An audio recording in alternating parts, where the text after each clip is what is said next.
Good afternoon, everyone.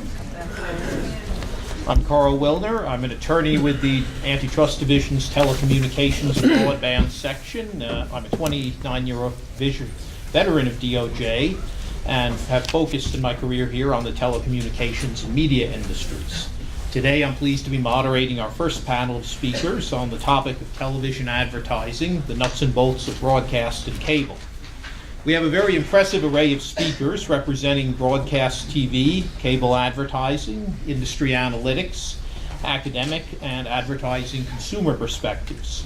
Our aims for this panel is to provide a foundation for all of the panels that you will hear during this workshop by addressing how advertising works with broadcast TV stations and cable TV systems, including allocation of advertising minutes, pricing, and the effectiveness and uses of various forms of advertising.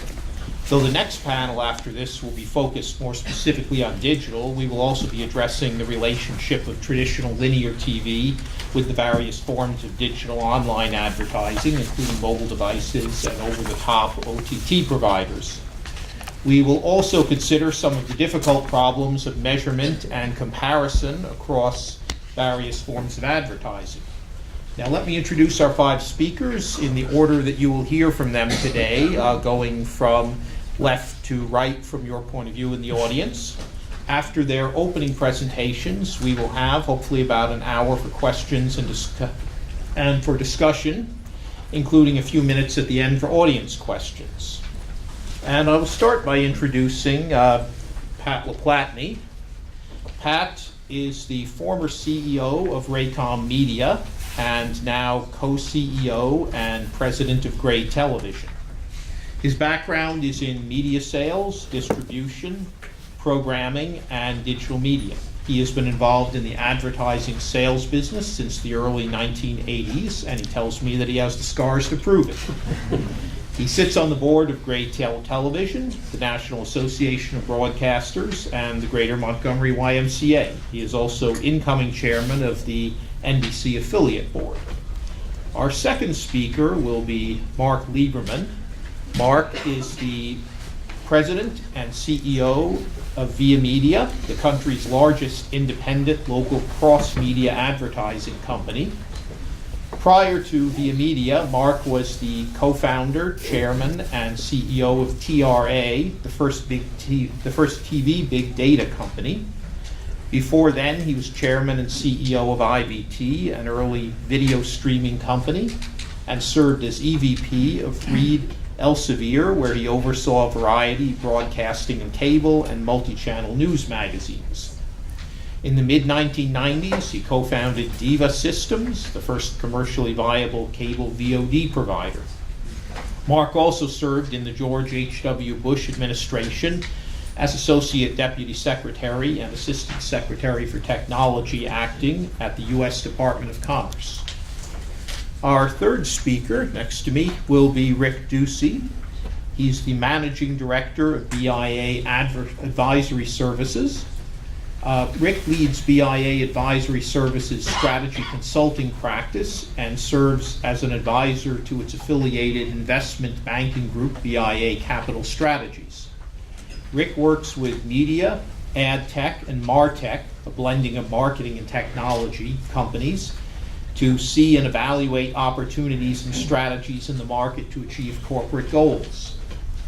He helps clients with strategic planning, developing partnership strategies, product planning, and achieving revenue growth and diversification. He also helps marketers, including brands and agencies, with effective planning and use of digital media platforms, and he also works on investment banking projects, assisting both buy-side and sell-side clients. Rick co-founded SpectraRep in 2000, a technology company that specializes in emergency alert and warning solutions. Prior to joining BIA, Rick headed the National Association of Broadcasters Research and Information Group, overseeing all research and information technology initiatives. Rick is an adjunct professor at George Washington University, where he teaches classes in digital media entrepreneurship. Our fourth speaker will be Professor Ken Wilber. Ken is an associate professor of marketing at the University of California, San Diego's Rady School of Management, and also an economist. His research focuses on how people respond to ads, whether by changing the channel, changing the brand attitude, initiating a web search, or buying a product. He has published 15 papers related to television advertising and media economics in the past 15 years. And then our final speaker on this panel will be Mark Pritchard, who is the Chief Brand Officer at Procter & Gamble, who you heard mentioned in the previous lecture. Mark is responsible for P&G's brand building disciplines worldwide. He sets the company's multi-billion-dollar media, marketing, and advertising strategies, and leads marketing innovations that guide communications and brand building for P&G's portfolio of trusted quality products. As the top brand builder and veteran of P&G for more than 3 decades, Mark believes in the power of brands to serve people with the best performing products while also being a force for good through ethics and responsibility, community impact, diversity and inclusion, gender equality, and environmental sustainability. He continually leads P&G's brand building reinvention and is a leading voice in the media, marketing, and creative industry. And with that, let me turn to our first speaker, Matt LaPlatney. Thanks, Carl. Good afternoon. I'd just like to point out I love that Henry Ford quote. I think I'll use that going forward. Never heard that one before. I've heard the Wanamaker quote a lot, but not that one. All right. So why don't we dive right in, if we can. Advertising in linear television has been historically Gray's core product. There's 3 types of ad inventory. There's network, like prime time, local news and local programming where the broadcaster owns and sells all the inventory. And then there's syndicated inventory where the inventory is divided between the syndicator and the station. It's sold 3 ways: locally, regionally, nationally. And for Gray, in 2018, local and regional was roughly 80% of our advertising revenue, excluding political. But the reality is viewing patterns and shifts in technology are changing the business fundamentally. Today, Gray distributes content through mobile apps, websites, social media, and OTT platforms, in addition to linear. I'm going to walk you through a typical media sale here in a local market. And our example or illustration today is a local agency that places the media for a Kia, Dodge, Chrysler, Jeep dealer, essentially a local car dealer, family business. The client's a typical large advertiser in a small market. The agency has determined that college football viewers are key to selling cars, and they go ahead and they produce multiple commercials featuring different models, trucks, Jeeps, SUVs. So I'll take you back to 2005 when reaching college football video viewers was much simpler. There were essentially 4 sources: the local ABC, CBS, or NBC affiliate, and the local cable company who sold 5 cable networks, some national, some regional, but 4 sources. And according to the agency, the buy would have looked something like this. 86% of the buy goes to broadcast, 14% of it goes to cable. Much more simple, more profitable time for local broadcasters. You can tell by the number of logos on this page the times have changed. The 4 network affiliates still sell college football, but the local cable providers, individually or through an interconnect, can sell national sports networks, conference networks, and regional sports networks. But wait, there's more. In addition to the networks, you can buy from cable. You can also buy Big 4 and national cable mobile apps, essentially video on handheld devices. You can buy video on over-the-top outlets, which is essentially digital video, primarily on the big screen. And then there's other college sites, including national college sites and national non-live sports content sites. There's a very fragmented marketplace today for sports, very fragmented. So I'm going to take a minute. I'm trying to rush through this, but I'm going to take a minute on this one because it's rather important. This is an actual media plan for that local car dealer in a small southeastern market. The ABC network, and I'm going to walk you through each one of these components. It's a $20,000 video-only buy, so this is strictly video. The 5% on the upper left is essentially a geo-targeted pre-roll on ESPN sold through ABC. And if you go to the SEC network piece on the right in the middle, that's essentially the same product. It's geo-targeted digital video. The piece labeled digital is video retargeting of college football fans, and that's 100% funded by Kia. So Kia is directing their dealers into that medium. Then you've got cable company number 1, cable company number 2. There's no interconnect in this market, taking 25% of the plan. And then local broadcast is targeted for 20% of this buy, with an over-the-top provider targeted at 5%. So if you think about that for a second, roughly half this buy is targeted to handheld devices. Half. Very different than 2 years ago, really very different than a year ago. And the reality is that these different alternatives create a constraining impact on pricing for broadcasters. Fragmentation is the issue. Reduced viewership for any one game, a lower reach, lower value to the advertiser. The top-rated game in a DMA may be on broadcast, it may not. And by the way, the top-rated game in Market A may not be the top-rated game nationally. At the end of the day, broadcasters can be bought around. Rates end up getting reduced to maintain share, just simply get on the buy. And here are the numbers for that station from this advertiser over the last 6 or 8 years. It's pretty stark and pretty painful. This is happening with big local clients across our universe. A lot of car dealers. I'm going to switch gears for a minute and go to the news market.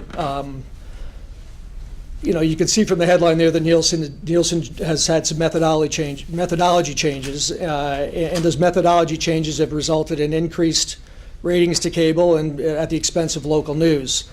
I don't know if you can see that chart very well, but I'll try to do my best to explain. So the 4 sets of bar charts on your left would be local television stations, and the bars in purple are pre-change in methodology. The bars in green are post-methodology.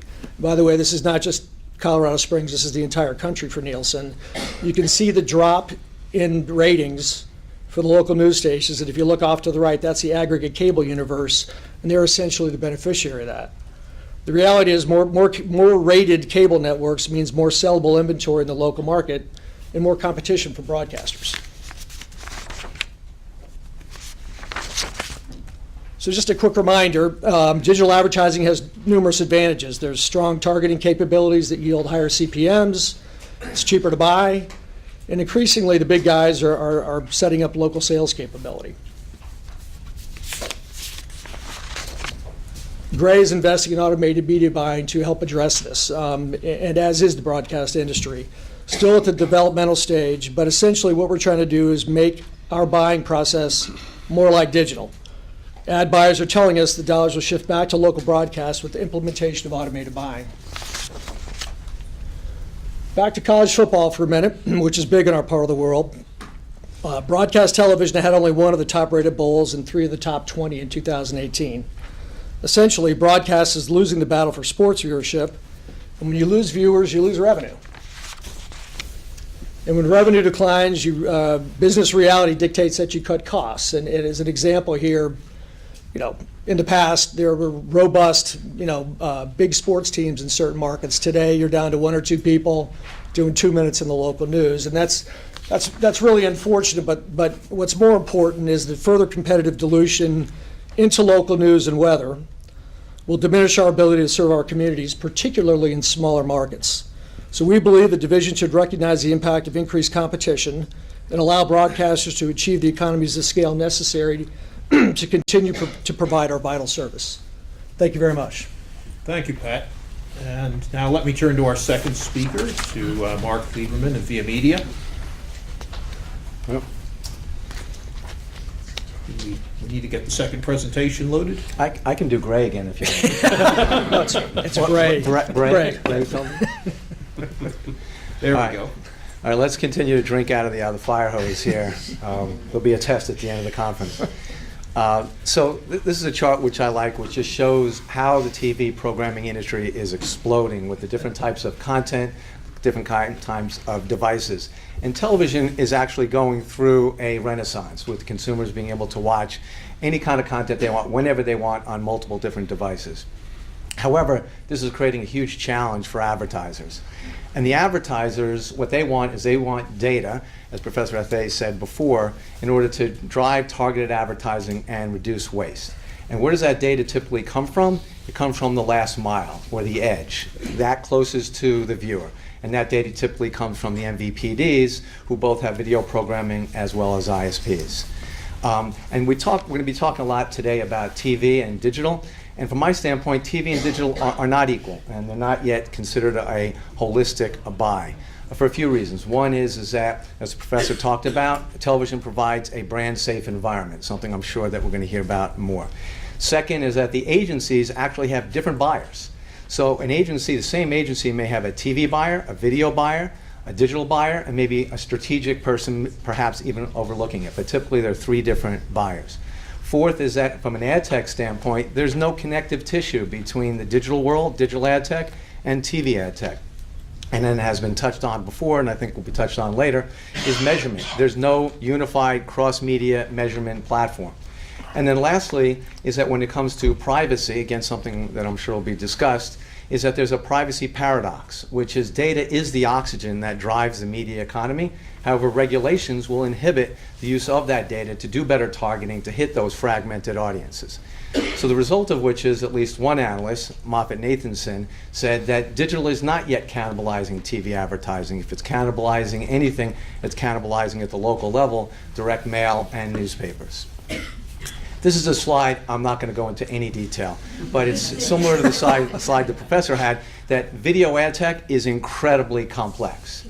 Overlay on top of that, when it comes to advanced television advertising, whether it's addressable or programmatic or the other forms, is that each agency has their different solution, each MVPD has their own solution, and the networks now are actually embarking upon their own solution. So again, no unified platform, which makes it that much more challenging for an advertiser. So let's talk a little bit more about television. And Pat talked about the broadcast industry, and I'll talk a little bit more in more detail about local cable and cable specifically. But TV is a brand-safe environment. It's foundational. Think of television advertising, a little bit like that Henry Ford quote, as painting your house. You got to paint your house. Why? You make it look better, but you have to protect the wood. The wood is your brand. You don't paint your house, the wood is going to rot. So television is a must-buy. On broadcast, you can see the breakdown here between national broadcast and local broadcast. And broadcast tends to be at the top of the funnel, the path to purchase funnel that was discussed earlier, which is that brand building and awareness exercise. Local cable, where I live, it's typically both at the top of the funnel sometimes for those local merchants, but it's also at the bottom of the funnel where you can actually have an outcome, a business outcome, which is a purchase. So let's dig deeper into spot cable. Spot cable is 2 to 3 minutes an hour, and the derivation of those 2 to 3 minutes an hour is that when the cable networks are negotiating a carriage deal with the MVPDs keep 2 to 3 minutes an hour. 75% of that is for advertising, 25% is typically for marketing, for the MVP to market their own services. It's an aggregate just under a $6 billion industry, growing about $1 billion to $7 billion in a political year. There's 120,000 local merchants that advertise on television. And these local merchants, you may have heard a lot about DTC or direct-to-consumer brands. They have the attribute of a direct-to-consumer brand because they have a direct relationship with that consumer. And why? Because it's in a geo-targeted area. The geo-targeted area is what's called an ad zone. And the ad zone, there's 210 DMAs in the United States. There's 4,500 ad zones in the United States that allows that MVPD to target in their particular geographic region. How's the sales happening? And here you can see the biggest players in local spot cable ad sales. And some of these numbers you'll see are a little bit larger than what you might expect because the large MVPDs actually run the ad sales for many of their competitors in a particular market. And so this includes both the O&O subscribers as well as the subscribers for the MVPDs whose ad sales these MVPDs run. And interestingly enough, they're not just running the advertising, they're running the marketing. So they're running the marketing for their competitors in that market to compete against their own subscriber acquisition. So let's drill down a little bit further. And this pie chart is not indicative of Via Media. It's indicative of our assumption around the entire industry.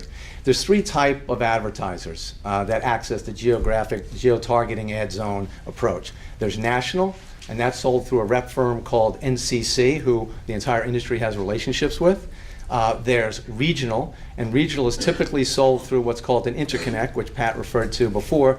An interconnect, think of as a joint selling arrangement amongst competing MVPDs in a market. It's generally run by the largest MVPD in that market. Think of it almost like a mutual fund, in which the mutual fund manager actually has one of the stocks as stocks that they own. So what that really means is that the mutual fund manager, the interconnect manager, really has to be like Caesar's wife, has to be above suspicion and run this fairly on behalf of the entirety of that particular market. And how are these ads inserted? National, regional, and the local ads, as we sometimes say, which are those local merchants. Those ads are inserted, they're trafficked, they're remotely monitored, they're encoded. They're all done by the MVPD or its third-party representative.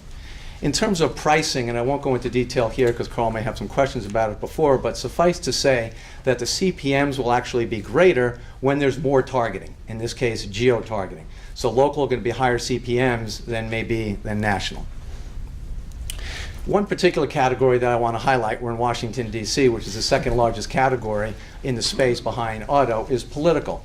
And you can see here in the last several years how political has grown enormously, and who knows what's going to happen in 2020 given what's happening in this town. It could be a total eclipse of the sun in terms of the amount of advertising on television. But this really brings home the point about geo-targeting and going after that swing voter or swing purchaser in the case of a brand. And if you're, let's say, a Northern Virginia congressman or congresswoman, you may not want to advertise on broadcast in the whole DMA because there's going to be wasted advertising in the district and in Maryland. You want to advertise just where your voters are. And that's really the advantage that spot cable has, brings it home for all the different types of advertisers. Just a quick snippet on Via Media and where we fit into the ecosystem is that we do focus, like Pat, on cross-media selling, so beyond cable, but we run the cable advertising sales for 60 different MVPDs around the country as a third-party representative. But it's a lot more than that. We insert 1 million ads every day in 140 different head ends around the country in 30 states. And who do we compete? And we have 6,000 advertisers. And who do we compete with? We compete with other MVPDs to run third-party representative services for other MVPDs in that market, and we compete against those MVPDs as well for ad sales.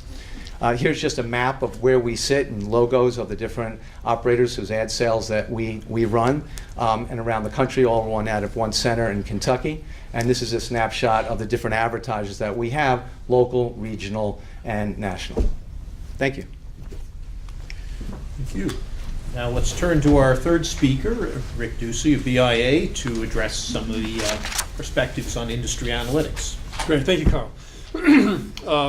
So we'll get started here. We are an advisory services firm, and can we get the deck up here? We provide information services, analytics services, and advisory services to companies in the local media business particularly, and also to government agencies. Let me see if I get stuff. So this is sort of a snapshot of some of the companies we work with. Media companies, some digital companies, and we also provide our data services and analytics to some government agencies, the FCC, and to the Department of Justice as well. All trying to understand what's going on in the market. So Pat and Mark gave deep views of what's going on from the local broadcast perspective and local cable perspective. We track all of the ad movement, the dynamics going on in local advertising activation, local markets. So we do a forecast looking at 16 different media platforms providing local advertising, from direct mail to broadcast TV and a lot of digital entities in that space as well. We'll look ahead 5 years. People need to see what's coming up next. Pat would like to know what his market will look like, what the opportunities are for addressable markets, and certainly the local cable wants to see that too. So we try to inform leaders in the industry trying to see where things are headed.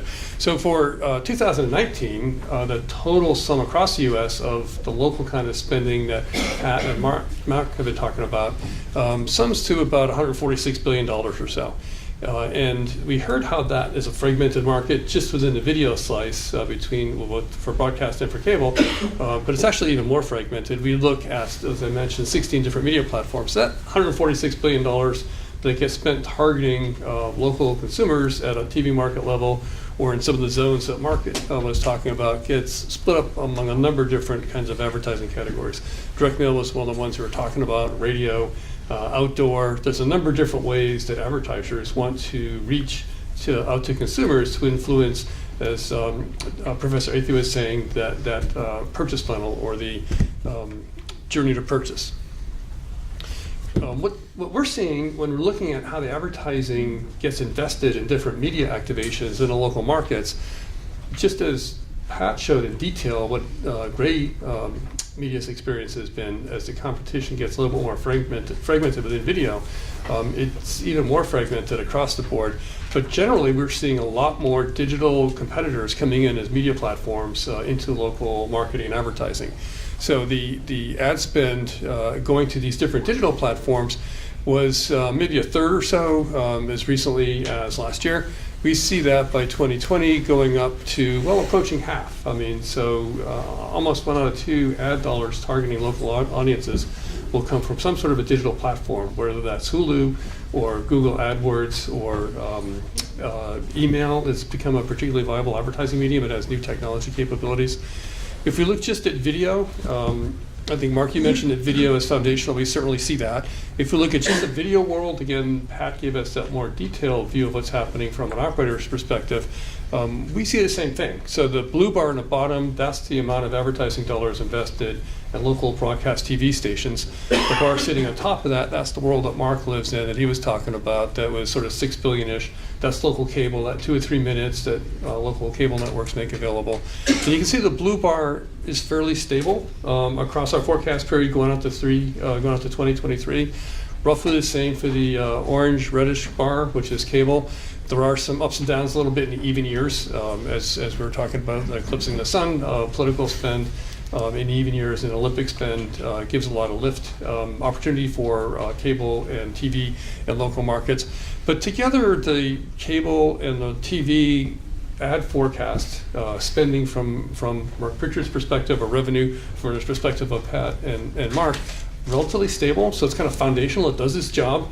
But the ability to target by geo and by demographics and get some additional data about return on investment, attribution, things like that, those kind of tools and data sets and practices are much more prevalent in the digital world, and that's starting to attract a lot of spend. Eventually, perhaps as much as 50% of ad spend targeting local audiences. So in the video world, those top bars are relatively small compared to broadcast and cable, but that's where the growth is. So there's a lot of spend being attracted into over-the-top, mobile, and desktop video, and that's significantly reshaping the dynamics of the local marketplace.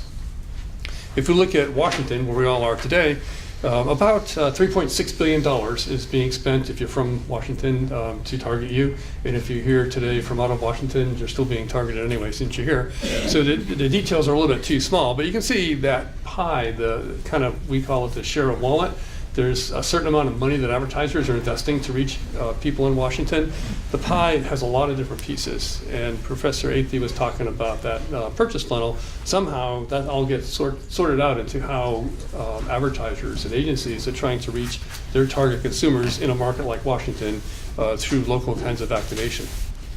So in this chart, what we're showing is how print and traditional media and other media kind of shape up, and you can see the blue is the digital. That's going to be increasing.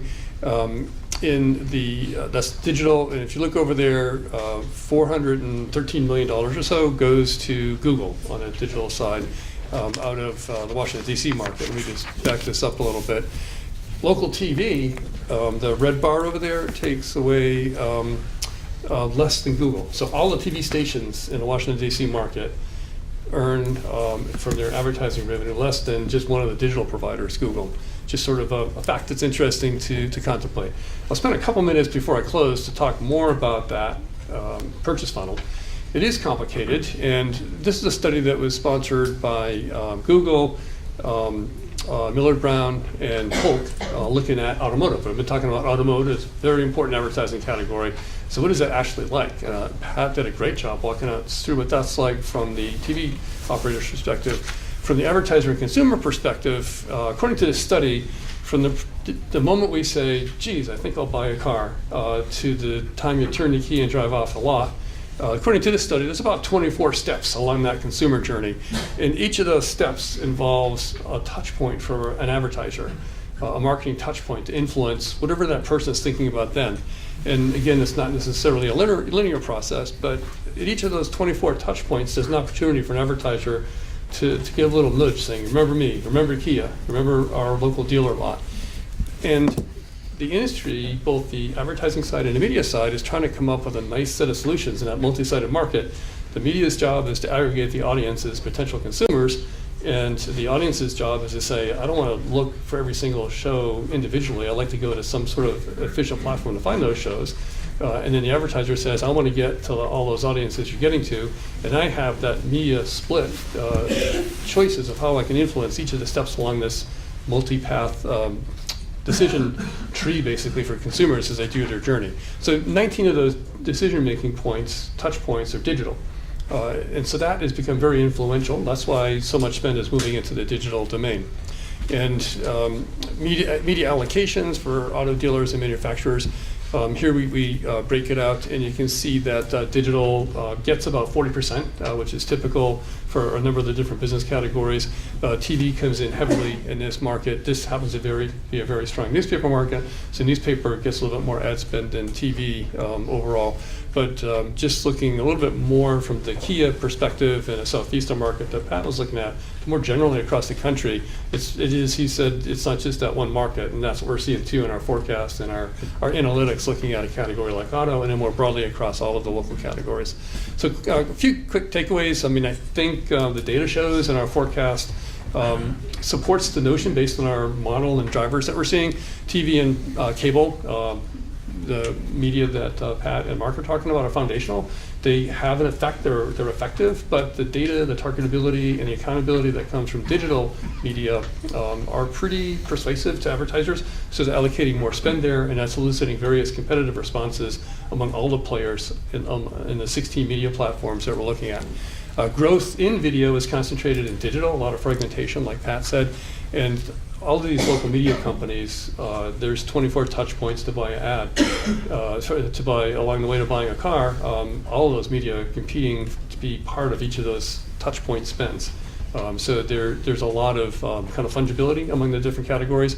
One example I was talking about earlier is there was one advertiser that was 100% in direct mail, which typically takes about 25% of the total ad spend. Direct mail is huge. And a TV seller said, just give me some of your budget for TV.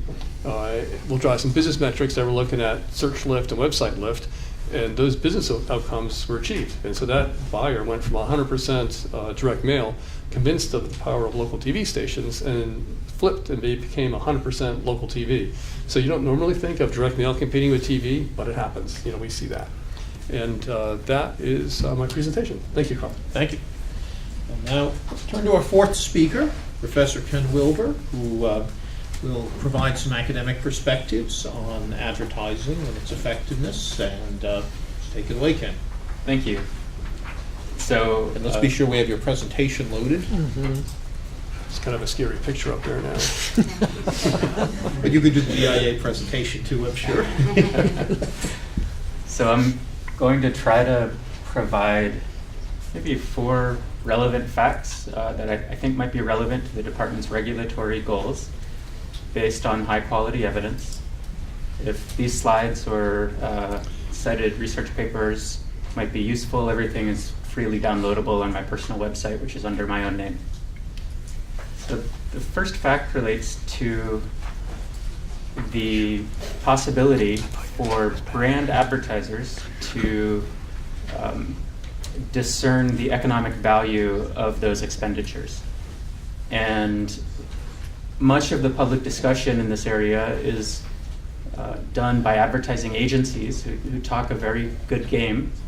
However, if you scratch the surface, you find out that many of the people speaking don't seem to know what constitutes high quality evidence, and they may have economic incentives to distort the evidence, such as the endemic principal agent issues in this marketplace. So what I tell my MBA students is that brand advertising is much like human nutrition. We would like very much to have a formula that would tell us what combinations of foods to eat to achieve particular health objectives. However, we have nothing even close to that. The reason is that threefold. One, measurement is a problem. Two, statistical power is often a problem. We're talking about fairly small effects in a very noisy environment. And three is attribution, which is just distinguishing causality from correlation. And you can go deeper on each one of those.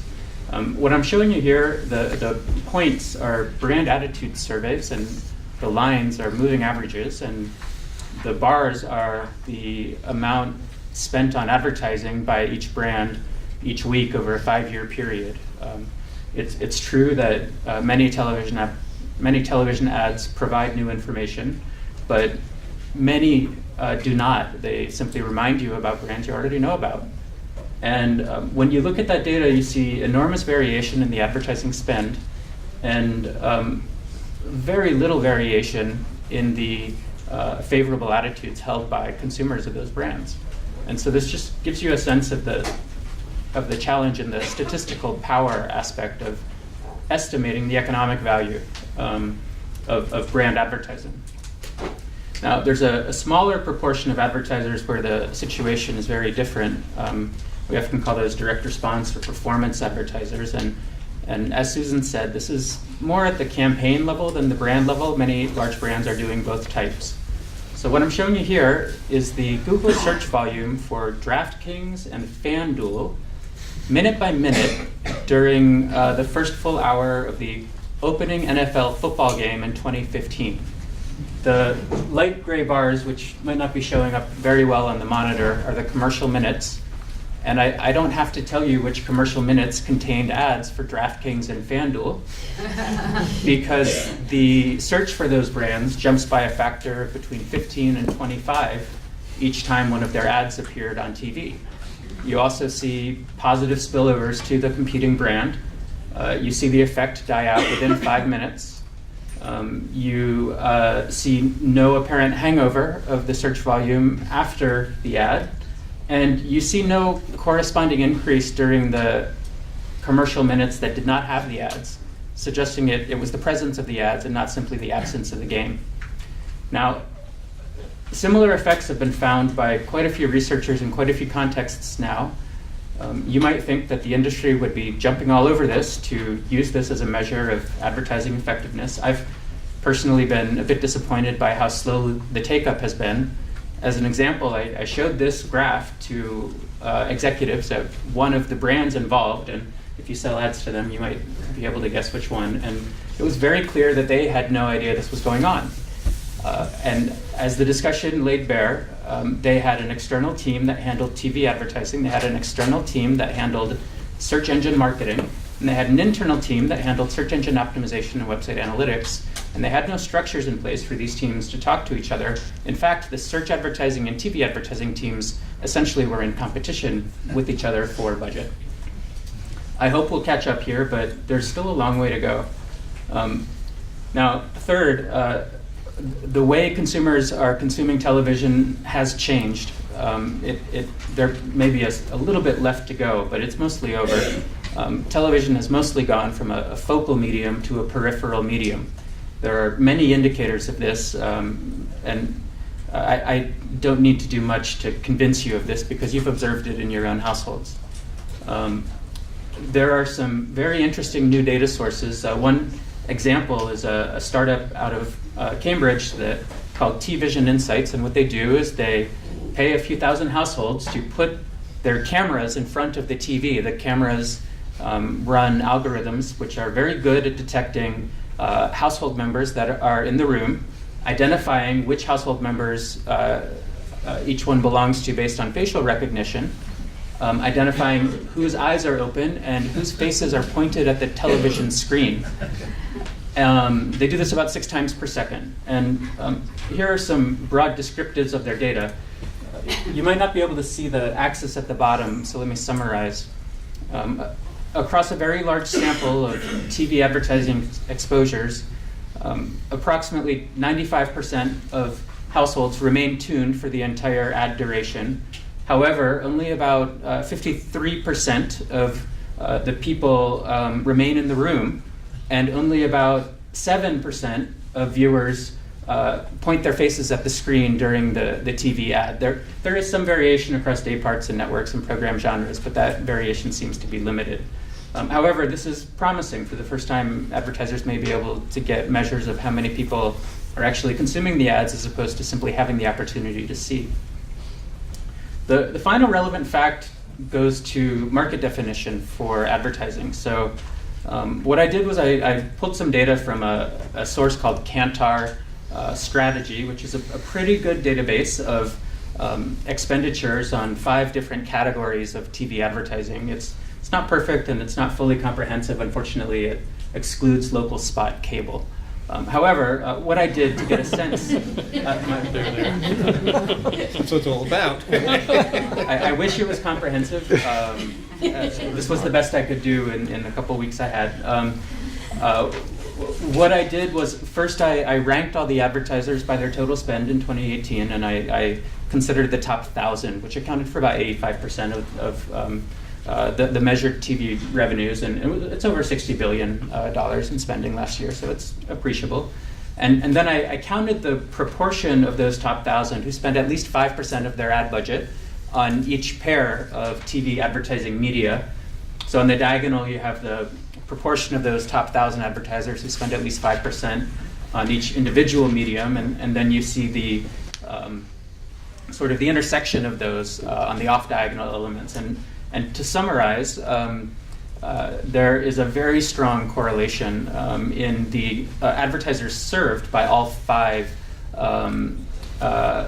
categories of TV advertising, which I think could suggest that these markets are rival in expenditure within these advertising organizations. So partial evidence and a bit ad hoc, but perhaps relevant and perhaps useful for defining markets in future enforcement actions. I'm not going to go through the whole slide. I may have exhausted my time. I just wanted to explore one point that Susan touched on, which is one very different element of linear TV markets from digital advertising markets is that there are referees. Traditionally, Nielsen had a monopoly on this. Now they have some good competition from ComScore and other firms in telling advertisers how many people may have seen their advertising. By contrast, most digital industry estimates are that between 10 and 30% of advertising expenditures are paid for machines to view advertisements. Now, I don't know how they come up with those numbers. There are different estimates. This is an inherently unmeasurable phenomenon. The important point, I think, is that the way the industry is currently structured is that Facebook tells its advertisers how many humans were exposed to the ads they buy on Facebook, and Facebook assesses the probability that any given exposure is to a human or a machine, and Facebook does not reveal to the advertiser how they assess that probability and how they trade off the risk of a false positive versus a true negative. So there are, sometimes my students ask me, is TV going away? I think that the only way that might occur is if the digital platforms find a way to appropriate the high quality programming that's currently served by TV providers. But the marketplace characteristics for advertisers are, I think, much better in linear TV than they are in digital video. So I think those were the main points I thought might be relevant, and happy to pass the clicker. Thank you very much, Ken. And can we put up the slide for the last presentation? And Mark Pritchard of P&G, of course, will be doing our last presentation today. However, you're only going to see one slide during this presentation. There's nothing wrong with your monitor. It's just that it's delivering written remarks rather, but we wanted to have at least a slide up during the course of the presentation so you wouldn't see a blank screen. You're not supposed to see that on TV. Thank you, Carl, and good afternoon, everyone. You're probably familiar with most of our brands at P&G: Tide, Pampers, Crest, Charmin, Olay, Vicks, Head & Shoulders, Gillette. I could go on, another 65. And every day, P&G brands reach about 5 billion people on the planet every day. We spent about $7 billion last year on advertising and related merchandising, which is about 10% of our sales. And we do so because it creates awareness of the benefits that these brands offer to consumers and hopefully convert that awareness into purchase. Advertising has been crucial to the success of our business since P&G has been around for over 181 years. Back in the late 1800s, when the printing press was invented, Ivory soap ran print ads in local newspapers with the message 9944, 100% pure, so pure it floats. In the 1920s, P&G pioneered radio soap operas, sponsored by brands such as Oxydol laundry detergent, hence the name soap operas. We pivoted to visual television ads in the late 1940s and used the mass medium to reach nearly every household in the United States. And then in the 1990s, as the internet brought new ad formats, we got into search, social media, and online video. Now today, advertising is being disrupted. Traditional TV continues to decline. Even networks are starting to cut back on the number of ads that they run. Digital advertising is a leading form of media, but ad blocking is increasing. Over-the-top streaming services are emerging with no ads at all. E-commerce is growing, which are driven by algorithms as opposed to ads. The agency world is in flux, and data analytics and technology are pervasive in how we build our brands and how we do business every day. So in the roughly $700 billion worldwide advertising market, there's never been more choices for how to reach consumers. But the famous quote by ad pioneer John Wanamaker is as true today as it's ever been, which is, "Half my advertising is wasted. The trouble is, I don't know which half." While choices abound, the ad industry has too much waste, driven by lack of transparency. Buying practices favor providers, and too many middlemen are between advertisers and consumers. This waste negatively affects consumers because 7 out of 10 people say that ads are annoying. And that's because too often people see the same ad over and over again in the same program, on the same channel, and across multiple platforms. Now, what P&G is doing is trying to constructively disrupt the industry by reinventing brand building from what is currently wasteful mass marketing to mass reach with one-to-one precision. We want to do that to drive out waste, and we want to improve, most importantly, the consumer experience. But it's quite a challenge given how the ad industry operates. Television media does have some advantages. I agree with everything everybody says. Content quality is known and controlled, so advertisers can be sure that the brands that our ads show up on high-quality programs. TV media buying follows common measurement standards, such as ratings and cost per thousand metrics, or CPMs, as you know. And there's really no better way to reach large mass audiences at once, especially with major events like the Super Bowl that can reach up to 100 million highly engaged viewers. However, although TV ratings and viewership continue to decline, pricing continues to rise year after year. I always thought that was a real mystery. Why does that happen? You look at how the bulk of TV media is bought, and it's kind of understandable. There's a time-honored ritual called the Upfronts, which is happening this week, where media providers present to buyers, they showcase the programming for the new season, they talk about the inventory available, and they provide what their offers are. And the name of this ritual belies the intent, which is to sell as much media inventory as possible up front. Once it's committed, it's difficult for buyers to course correct. While with the upfront commitment, we have limited flexibility to make changes. Media is largely locked in for as much as a year and for at least the next 2 quarters. And although there are opportunities to give back extra inventory bought as an option, it's not really much of an option because the only choice you really have is to return it without a penalty. Available ad inventory and pricing is determined by the media providers and adjusted for actual viewership based on data from household panels after the fact. So there's little flexibility to make choices or changes along the way in real time, like there is in other areas. And media agencies largely conduct negotiations on behalf of marketers, bringing a lot of spending together from multiple companies so they can achieve economies of scale.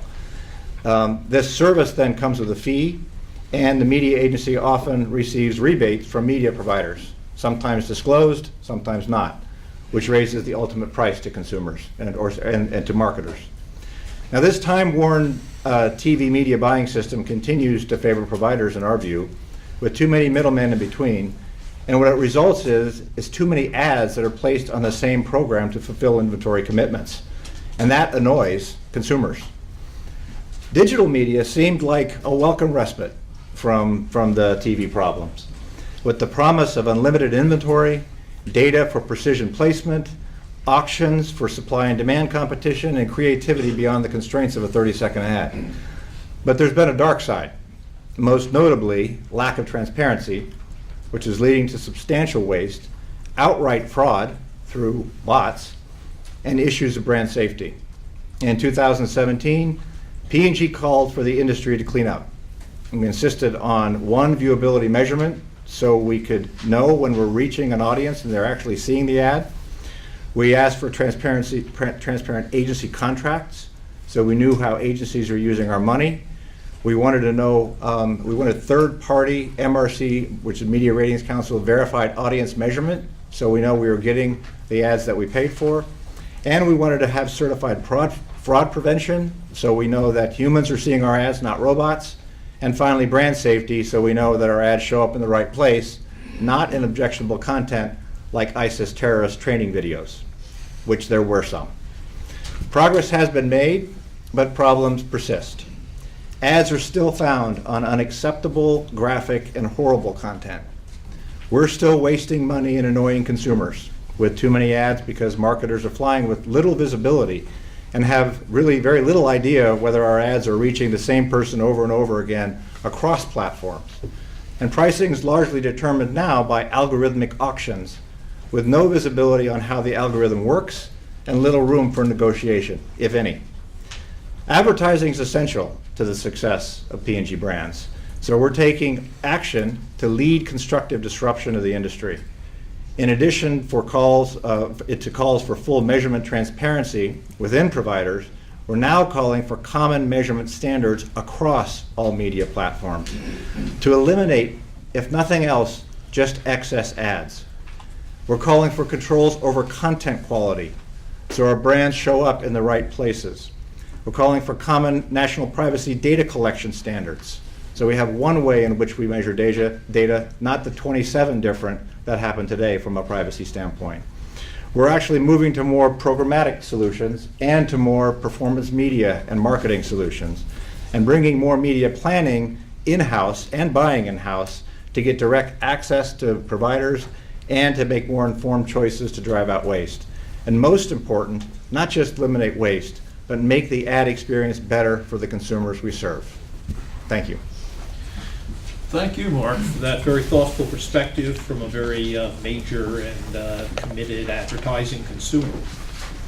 And now I'm going to turn to questions to the panelists. I think we may have a little less time for questioning than I originally envisioned, but I will try to cover a number of important topics and also still leave a little time for audience questions at the end before we move to the next panel. So my first question, and I'd like to really throw this one open to the entire panel because several of you have touched on this, is whether can you directly compare prices of digital and online advertising with broadcast TV or cable? And how are each of these normally measured? And if you can't compare them now, what is it going to take to get to a unified metric taking into account price and effectiveness? And I'm happy to let anyone volunteer to be the first respondent to that. So we would love to see that, speaking for Gray and I think for the local television industry. I know that both ComScore and Nielsen have said they're moving in that direction, but frequently they're moving in that direction for long periods of time before that actually occurs.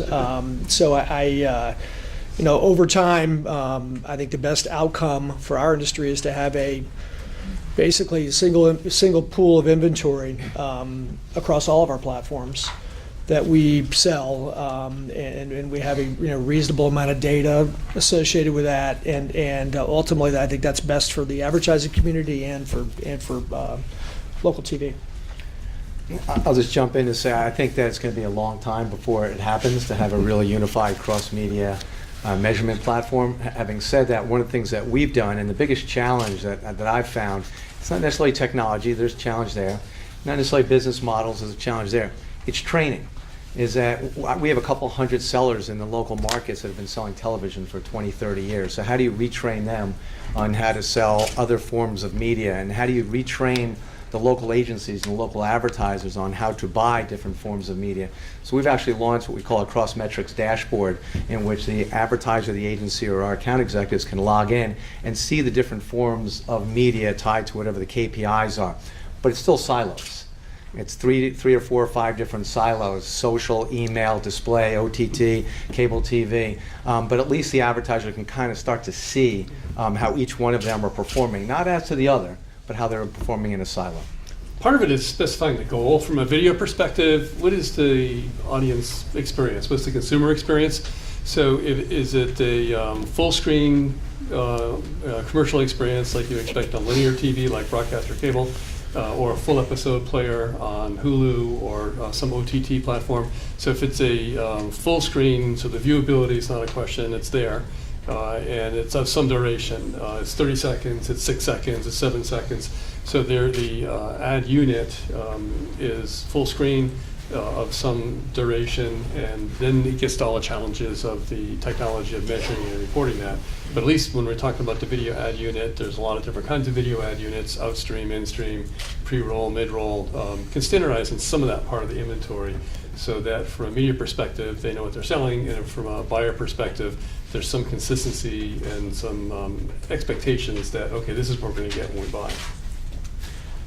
I think it's a great question. The advertising industry has tried on multiple occasions through some of its collective research bodies to define terms like engagement, and has largely failed to do so.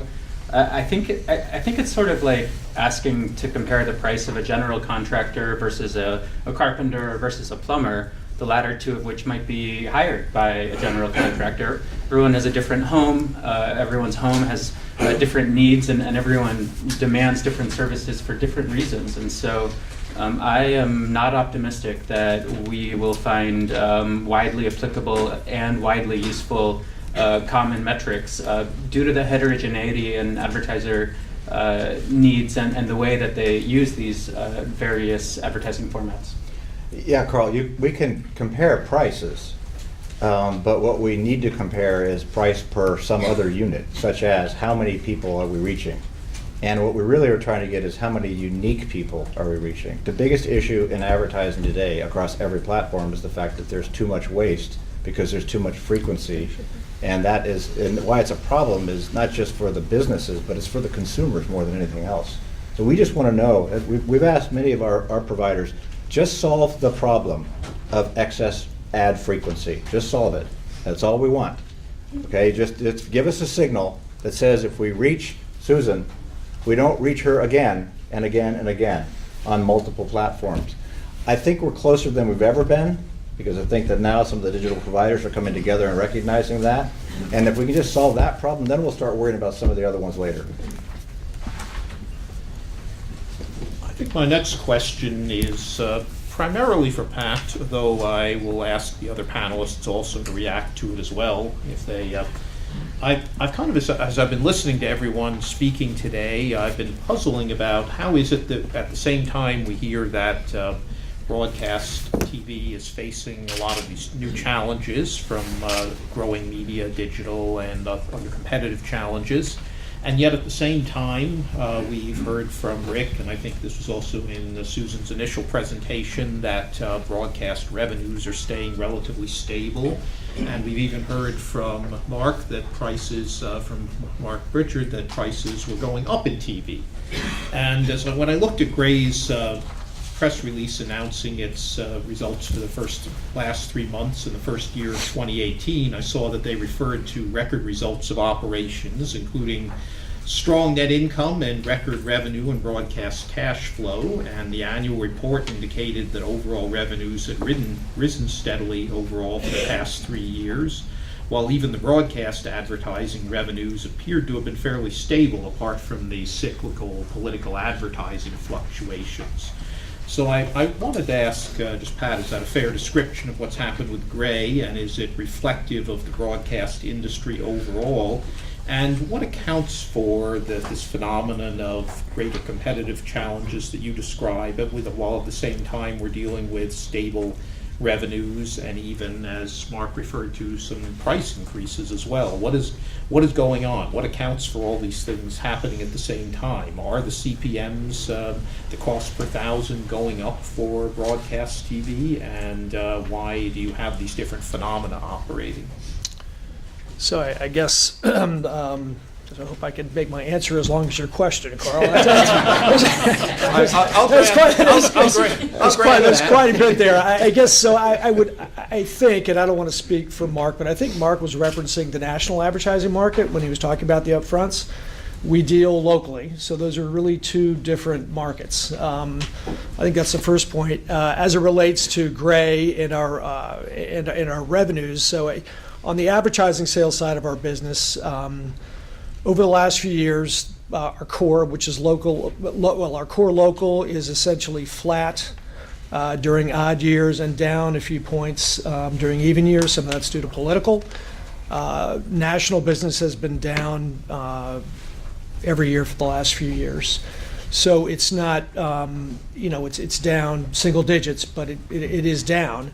Now, again, as it relates to, if you want to talk about Gray's top line revenue, our revenue is also impacted by retransmission revenues, and so that's that has a impact on top line, and that offsets some of the decrease in advertising revenue. And then again, speaking strictly for Gray, we have cut costs aggressively over the last few years. We've very publicly announced we dropped a rep firm.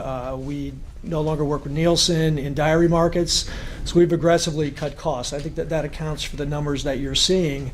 But the reality is our core business is declining. It's unlike network television. Now, I can't speak for the entire industry, but that's our experience. Reactions from others on the panel? I will say that according to Media Dynamics, TV media for the 18-19 season went up 5.2%, 10% increase in CPMs, and with an 8 to 9% viewership decline. And I think that is, and largely the networks, the national networks, 75% of their media has gone up front. And I believe that's a factor.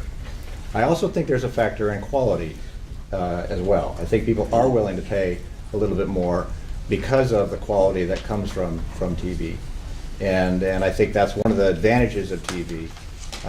But I think that still the upfront buying approach is one that is a time-worn one that facilitates the ability to continue to have ratings declines and continue to have prices go up. It's kind of what we call in the advertising world the FOMO effect. I better get my money in now, or I won't be able to get a decent price, or I'll be subject to the scatter market, which, in my experience, is always higher. So, which seems odd, but it always is, and I think that's just an effect that needs to change. I'm looking forward to the future of programmatic. And frankly, I wish we could spend more in local.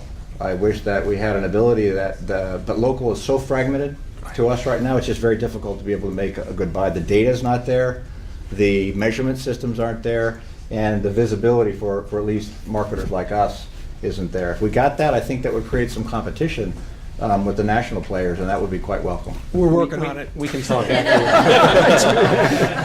And I think one factor you can't ignore is the macro trends. So advertising spend in the aggregate tends to be strongly pro-cyclical.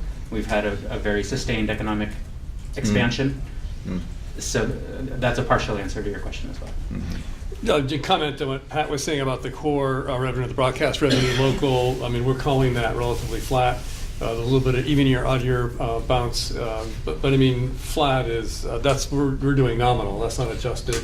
So it's actually decline, for one thing. The other thing, I mean, we call it foundational because it's a part of a lot of campaigns. We do surveys of advertisers, and advertisers that are on cable and/or TV use an average of 13 media platforms in their media mix. And they can reallocate that spend across those different platforms unless there's a competitive response from other elements of that media mix, that pie split, the share of wallet I was talking about. So I think Pat was saying that one response is we're going to have to drop rates to keep a piece of that pie that we want to get from that Kia dealer or whatever the advertiser is.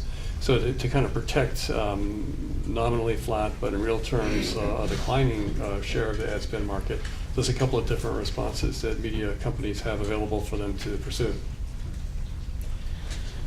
I noticed that on one of the Via Media slides, there was a presentation about the CPMs, the cost per thousand for regional and local and national cable, and the national was showing as lower on, and I understand from Mark that was not just for Via Media, but for the industry as a whole, that national was around $15 to $25, whereas the CPMs for the regional and local cable were on the order of $20 to $30 each. Could you address, Mark, what explains that, and what is the why are the regional and local higher than the national, and also are the CPMs for cable, how do they compare to the CPMs for broadcast? And I'd be happy to hear Pat address the question of the comparability of the CPMs for the two industries as well. Well, a couple things. At the local cable level, we typically don't sell on a CPM basis to start. That's how we back into, because your question was in preparation, what are relative CPMs. But as I said in the presentation, is that the more targeting, the principle of advertising, whether it's geo-targeting, psychographic targeting, demographic targeting, more targeting you can have. If I could reach that one right person, I'm willing to pay a lot of money for that right one person, the swing voter, the mythical swing voter.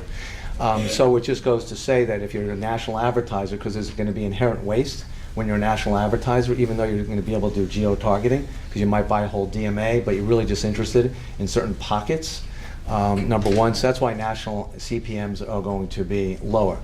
Local and regional, even though it said on the slide that they were equivalent, it tends to skew, logic would dictate, that the regional advertiser is going to be willing to pay a higher CPM than national, but local is going to pay a higher. So even though they were both $20 to $30 CPMs, local ends up skewing higher than regional in terms of CPMs.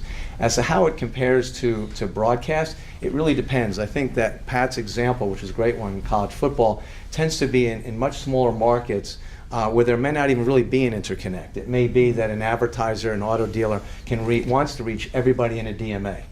And so you're not really an ad zone advertiser there. So the ad zone advertiser might be equivalent to the regional advertiser because the market is that small.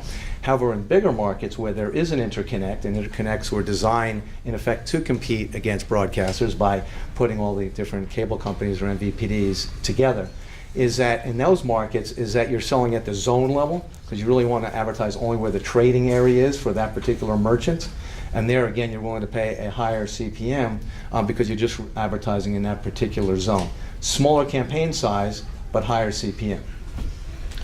Just a clarification, there's a higher CPM, and we're talking about waste and targeting, but if you look at the effective CPM for who you're actually delivering, the national CPM may look lower, but if you look at the actual target audience that gets delivered, that CPM will be more expensive than the CPM. Yeah, in fact, there's sometimes a fake KPI called eCPM, right, which is the effective CPM, right, which is a win-win on both sides. You're willing to pay a higher CPM, but for less viewers, because it's more effective and you're able to reach the right audience. Yeah. Pat, do you want to address the No, CPM issue? no. In general, I agree with Mark. I mean, where they can zone, the CPMs are going to be higher because you can target better. It's the same thing in digital. If you've got a tighter target, you can hit, the CPMs are going to go up. How do the broadcast CPMs compare to what you're seeing in cable? So again, I think it varies. So and I think you have to look at different day parts. So sports versus sports, probably pretty similar. News, I would guess, and I can't say for certain, but if it's the highest rated station in the market, probably a little higher than cable. If it's a lower rated station, it's probably similar. I think overall, though, the primary difference is that cable has the targeting capabilities that broadcast does, and so that generally pushes the CPMs up a little. That's, I think, a great segue into my next question, which is also initially for you, Pat, but also I think it definitely impacts Mark, and I'll be happy to hear from others on it as well. A large part of the Via Media business related to what Mark had referred to as the local business, this local zone business, which is sub-DMA, and the ads that don't reach the whole DMA but are only targeted to geographic portions of the DMA. Does Gray TV have any plans at some point to sell advertising at levels below the whole DMA throughout its markets, going down to these kind of local zone levels or something else below the DMA level? How far is that away in terms of technology? What needs to be done to get there, and what are the obstacles? And is this something? I know this is a long question too, but have you tried to do this? Have you tried to get into this area before and run into obstacles in doing that? Yeah. So. We actually do sell some sub-DMAs. We take some sub-DMA approaches. It's generally markets where we have multiple stations or multiple transmitters where we can feed a different ad in. So, for instance, in Waco, Texas, we have a Waco and then a Bryan College station. So we can do two different ad feeds there. And we can compete better with cable in those instances, but it's only, I think it's Albany, Georgia, Waco, maybe Bismarck, North Dakota, and one other. As to the question, by the way, we'd love to do it. We'd love to be able to sell zoned advertising. We'd love to sell better targeted advertising any way we can. Have we tried to do it before? We've not tried to. Is that a question about have we approached cable operators about it? Because I think that's a legitimate question, and if there was a way to put broadcasters together with, put broadcast audience, combine that with cable's data, I think that's a really interesting combination. We haven't had any serious conversation around that, but I think at some point, maybe that conversation could be had. I would just say, and you can comment, Pat, but there are two initiatives, if you will, that would allow the broadcast industry to start to more narrowcast. And one is ATSC 3.0, right, where you can start to do more addressable advertising. And addressable advertising is the ultimate local, which is to be able to do it at the household level, target the household level. And then there was a recent announcement of a consortium of a company called OR, I believe, or not, a consortium called OR, which is Open Addressable, whatever the R stands for. And they're using Vizio connected television, same way ATSC 3.0 works, with being able to actually send an ad to an individual television. Sounds like there was a project a few years ago called Project Canoe. Sounds like Canoe 2.0. Yeah. And so it's great that the industry is trying to do this. One of the advantages, of course, is that cable's there today. The connected TV, there are some broadcasters doing targeting with that connected TV data, like Mark is saying. So that's not natively the broadcast platform, but they're doing some targeting there. And then the ATSC 3.0 is the new platform that's kind of internet friendly for broadcasting that's starting to be deployed at scale over the next year or two. Yeah, that got lost in the long question, my bad. So ATSC 3.0 does have tons of promise for the broadcast industry, but the reality is it's a few years off, and it's a pretty significant investment as well. If the local broadcasters can do what you're describing, it would be quite welcome. We have data now from retailers at the neighborhood level, and if we could synchronize activities that we have going on with retailers at the neighborhood level combined with media, that's where it's not just price, it's effectiveness.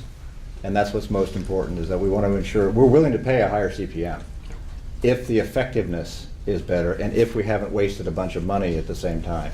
So the reason why I think sometimes CPMs are low is because it's an attempt to be able to get the price low enough to be able to deal with the waste that you have. So greater precision with technology will I think really make the local industry very competitive.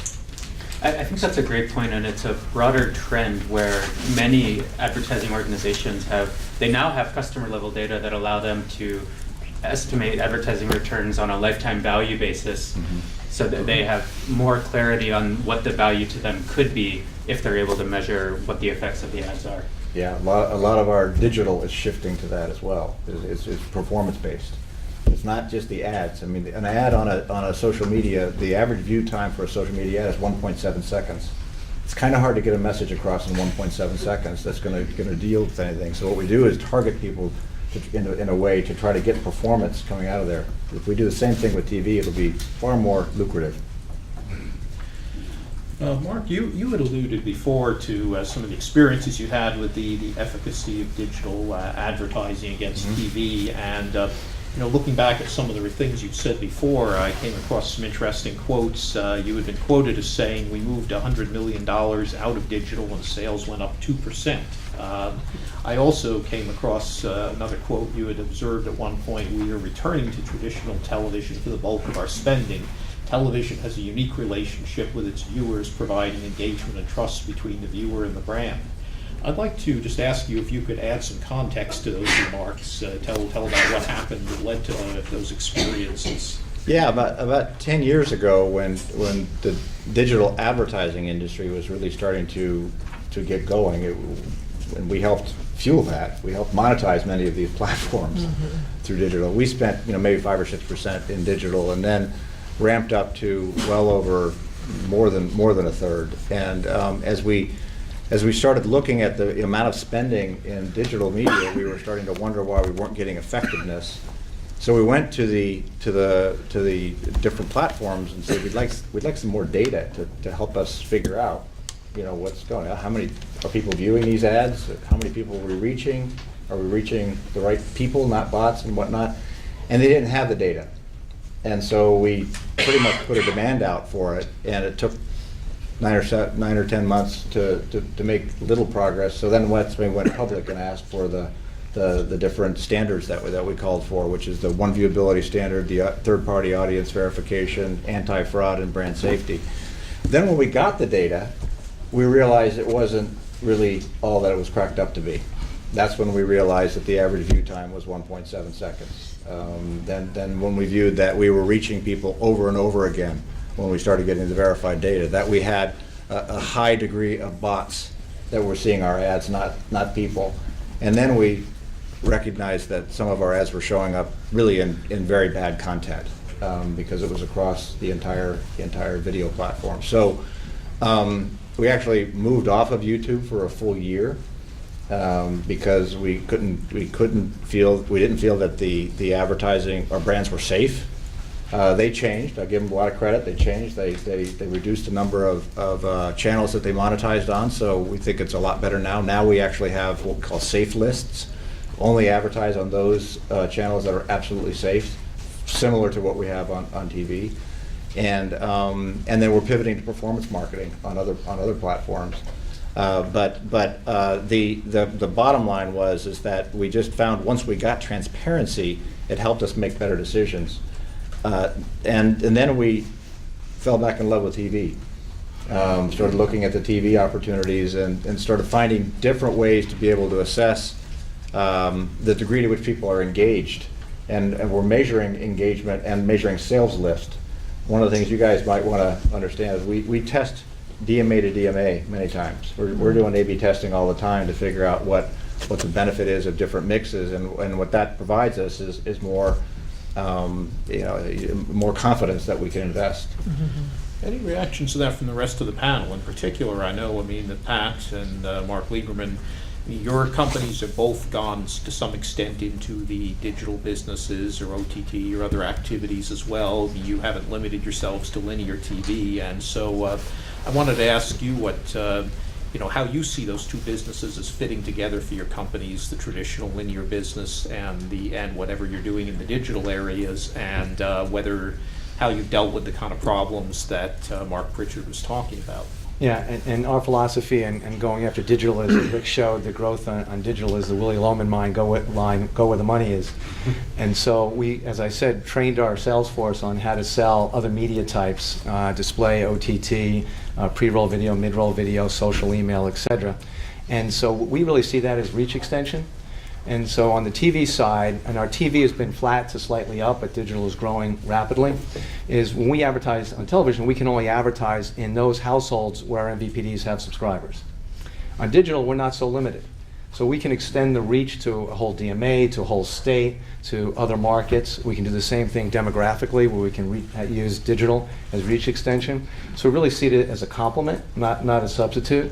And the same thing with OTT. OTT was the shiny object, certainly during March Madness, where it was huge and the CPMs were out of control. They were $50 to $200 CPMs. And so we really see it as a complement with TV as the anchor and foundational. So digital is critically, growth in digital advertising and advertising revenues is critical to our company. We like Mark's company set up a training center in Charlotte, North Carolina to train people in selling digital. So we take it quite seriously. We have created different approaches for different categories. So we have a digital approach for the health category, digital approach for the auto category, and essentially, I mean, as the Willie Loman thing, I mean, that's where the growth in audience and that's where the growth in revenue are going to come from going forward. Just to put a number on that, in the research we're doing with local stations, as an example, they sell linear TV, like Pat was showing in his example, but they sell dozens and dozens of other products that could be print, it could be digital, it could be experiential based, like events. So there's a lot that goes into that mix from local cable operators and local stations. Yeah, I wanted to add one other thing to Pat's point as well, is that with our 200 sellers in the field and the 6,000 advertisers, there's a personal relationship. So it may not necessarily be high touch, but it's touch. And so for 10, 20 years, that account executive has a relationship, a trusted relationship with that advertiser. So when that advertiser says, how can I extend the reach here? What should I do? What are some of the other tactics? They're going to go to that trusted account executive. And the bigger players, the Facebooks and the Googles of the world, where they're going after local, they're doing it on an automated basis. So there's no trusted relationship there. Great platforms, but there's not a trusted relationship, which is always going to be important. It's going to be that people, process, and technology. You're not going to get rid of the people side at the local level. We found some interesting things about digital, that it has completely changed how we advertise.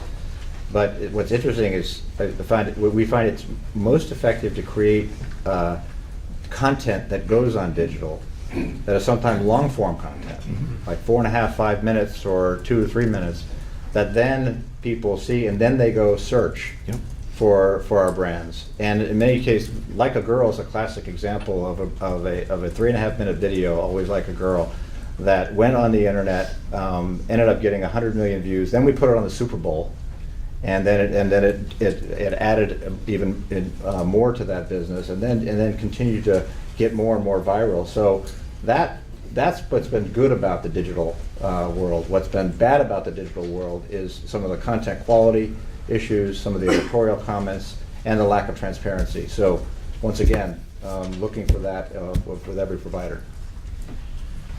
Ken, I wanted to address the next question to you, since it's really coming from an academic perspective. I wanted to know if you could address what type of academic or scholarly research has been done on this question of substitutability of various forms of media advertising between broadcast TV, cable, and digital online, and what studies are considered to be the most robust, and to the extent there aren't many reliable studies, why is that? So, when you think about the introduction of digital advertising media, sometimes people think Google created the search engine marketing platform from nothing. Actually, in the 90s, Yellow Pages executives used to compare the profitability of their industry to narco trafficking, saying it was number 2 in the world. They don't make those claims anymore. Now we're doing much more with our search engines than we ever did with our phone directories. But I think it's important to recognize that people have always used different media for different purposes, and there are many markets where finding information on demand is the determinative factor of who someone goes to for their business.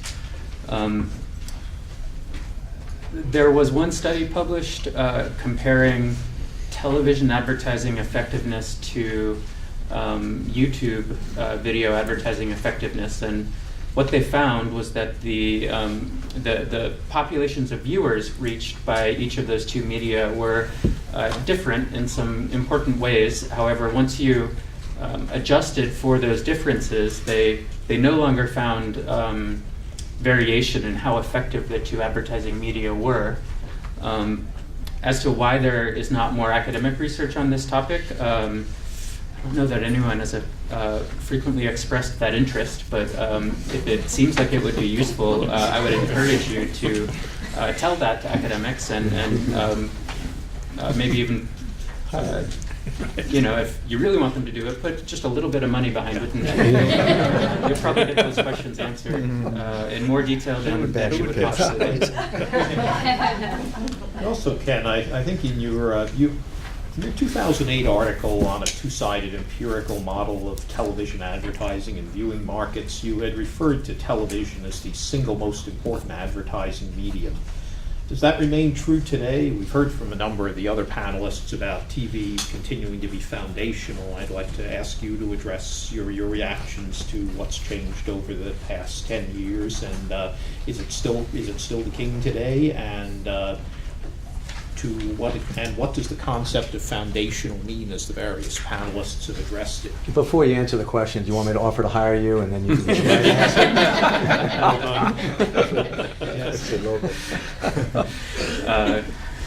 Quote pro quid. I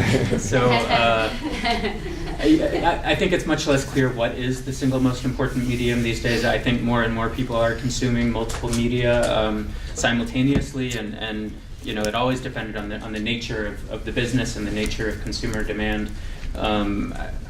I think in many markets, search is the bottleneck, and if you are not at the top of the search results, especially in the top 2 or 3, you just won't be considered. But for building brands, I think it's hard to substitute for at least video advertising. I may be in the least good position to speculate on this on the table, so I'd rather hear others. Well, I would say that TV is still critical. It is foundational. I think your point about video is absolutely correct, and I think that more and more now what we're seeing is that consumers are willing to and want to engage in really high quality video content from a brand. We've got a brand called SK2, which is a premium skincare brand right now that has put out 4.5-minute epic stories that then people go to search. They put out right now they have a 2-minute video series called Bare Skin Chat with James Corden and Chloe Grace Moretz, which is it's hilarious, and it's all video. It's all online. Had an 86% increase in search, and that's their model, is to be able to get people engaged, get people to search, and kind of move down toward purchase. And so I think your point is right, and I don't think any one medium is going to be the king or the queen, and it really depends by brand, and it depends by country.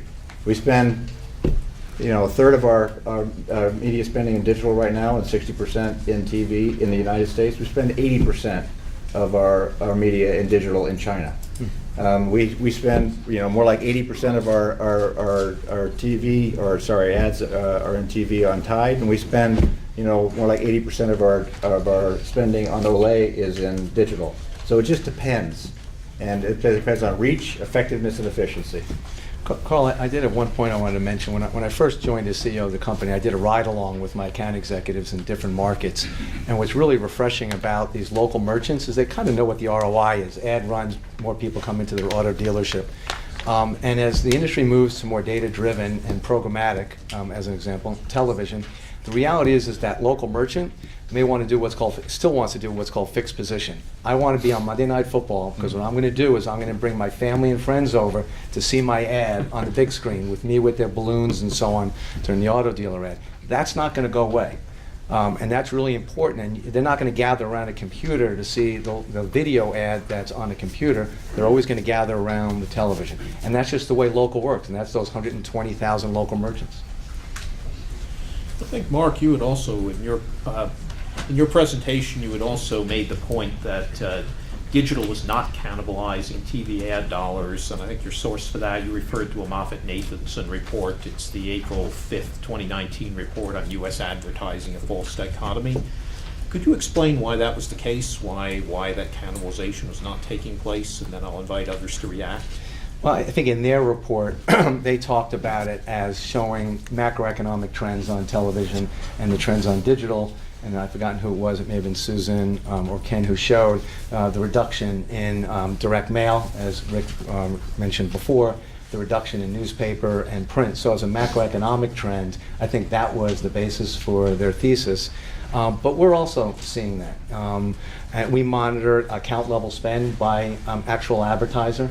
And our KPIs are always to try and maintain television, but upsell them digital. And I'll give you a great example. In the auto dealer category, we might be a $100,000 ad campaign, and we might be 10-20% of the market. We want to be able to maintain that. And in the past, our account executives would see digital as just an add-on, let's say an extra 10%. But if they're spending half their spend now on digital, what we'll do is we'll say, we have a much bigger total addressable market. So let's keep television flat, but let's go after their entire digital budget in competition with others in the local markets. And so anecdotally, some of it may cannibalize, but as a whole, I don't think it's cannibalizing yet, at least. Reactions from others? I would just, I would essentially agree with what you said. I mean, there could be modest cannibalization, but I don't think it's material at this point. Carl, Eric, let's try this. Yes. I think you were signaling Eric, and I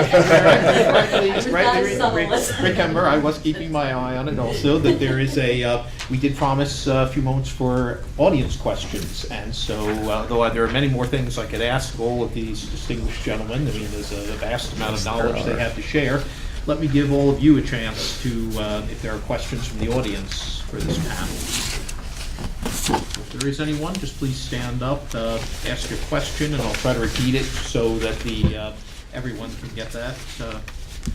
Is there any questions from the audience?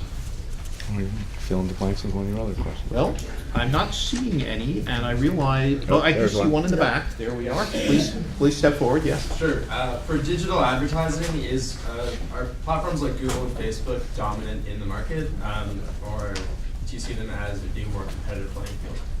Did everyone hear that? So for digital advertising, are platforms like Google, Amazon dominant in the market, or is it more of a level playing field? So I showed some data on that for Washington. Oh, sorry, go ahead, Pat. No, I was going to say, over to you. You got the data. Yeah.